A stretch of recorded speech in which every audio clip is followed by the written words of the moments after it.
What coverage discovery does for us is it pulls the payers, particularly our Medicaid payers and other payers, to bring back information that we otherwise would not have had.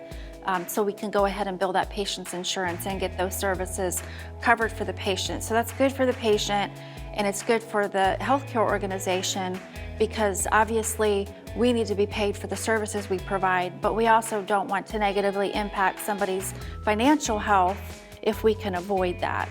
Power reporting provides us good feedback for payer behavior.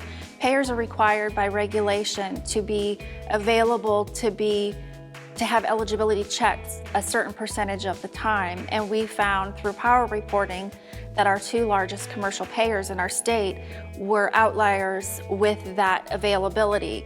I was able to take that reporting back to the payers and point out to them that they were not meeting their obligation to us and to their customers by having their systems down for too much of the time, too high of a percentage of the time.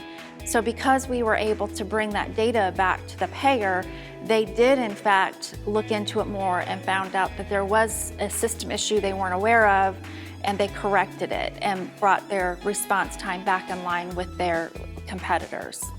We try to make the experience for the patient as seamless as possible, and Experian has helped us to do that. We can check and make sure we have the correct insurance information before they ever get to our door. We're bringing on additional products to help patients self-serve that are supported by Experian.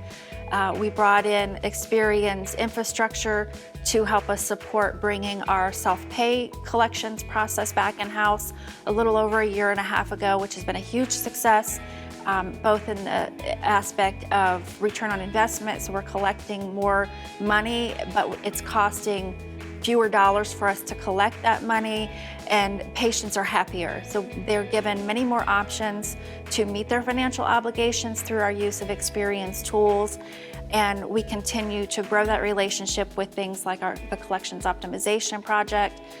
We are using that to help guide our collection efforts with our patients by knowing their financial situation a little bit better, and understanding who of our patients can afford to pay and maybe who can't, and guide our outreach to our patients based on that information versus a one-size-fits-all. So it's been a really positive experience over many years for myself and my team using Experian's products.